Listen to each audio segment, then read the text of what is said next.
Hop hop hop. On remonte là, courte vidéo mais pour grande annonce. Après des projets dans tous les sens pendant 15 ans, Cirque du Soleil, 7 doigts de la main, Incroyable Talent, Fête au jambon. Cette année, Festival of Avignon 2024 avec un tout nouveau projet qui s'appelle Personne n'est Pessoa, il n'y a plus de soleil. C'est une pièce de 50 minutes qui mêle texte de poésie que j'ai écrit depuis des années à mon chemin de diaboliste. Âme sur cette ligne figée entre deux falaises, nez à nez avec le vertige mais y a pas de malaise. Réapprends à marcher comme un nouveau-né, même les vides au perché contemplent la nouveauté. Alors je tente et je tombe, je me plante, je succombe. J'aime la défaite car c'est l'antichambre de la victoire.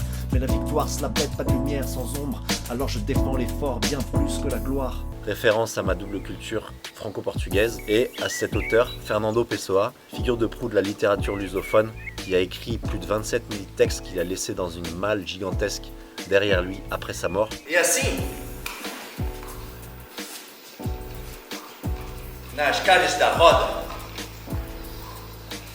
gira a entreter la razão, comboio de corpo que se chama coração. Et dont la particularité était d'avoir écrit sous de nombreux noms qu'on appelait les hétéronymes. C'était un peu un sondeur de l'âme, quelqu'un en quête de la pluralité de son identité, et évidemment avant tout quelqu'un qui était amoureux de Lisbonne, sa muse, ville qui est très importante pour moi dans mon chemin. Du coup je serai accompagné pour ce projet par 3 artistes incroyables rencontrés au Portugal. Léo Calvin, un ami brésilien qui navigue entre la danse, la magie, la jonglerie, également musicien live et designer de lumière. Dur de faire plus polyvalent. Solène Martins, qui va s'occuper de la diffusion du projet pendant tout le festival, mais qui est également chanteuse. Et l'acrobate Bruno Souza, rencontré via l'INAC, l'Institut National des Arts du Cirque, au Portugal. Faire Avignon, c'est évidemment une grande opportunité, mais c'est une opportunité qui nous coûte un bras. Un bras estimé pour l'occasion à environ 15 000 € entre la location du théâtre, nous loger pendant 3-4 semaines, nous nourrir, nous payer, acheter du film du Diabolo, faire des impressions d'affiches, de cartes de visite, de dossiers. Bon, et faire un peu la teuf aussi quand même. Du coup, vous avez plusieurs manières de soutenir ce projet un peu fou. Bien évidemment, venir voir le spectacle. On sera au théâtre Pierre de Lune du 29 juin au 21 juillet à 10h15 du matin, c'est matinal, 50 places seulement. Donc précipitez-vous sur la billetterie qui est déjà ouverte.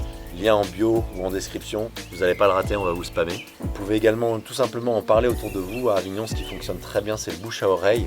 Le but du jeu pour nous, c'est de faire venir des programmateurs qui potentiellement nous convieront ensuite dans leur salle de théâtre et leurs événements. Donc à vos posts, à vos stories, à vos emails, à vos danses TikTok, vos pigeons voyageurs, vos diabolos messagers. Soyez créatifs. Et enfin, ceux qui le souhaitent peuvent nous soutenir via la plateforme KissKissBankBank. On vient de lancer une campagne de financement participatif. On est aujourd'hui le 29 mai. Dans un mois, c'est notre première. On va essayer de lever quelques milliers d'euros pour ce gros investissement et éviter de se mettre dans le rouge. Et quoi qu'il arrive, pour nous, c'est une belle expérience à vivre. On compte sur vous. On vous donne rendez-vous à Avignon dans quelques semaines pour de la poésie, du geste et des mots. À très vite.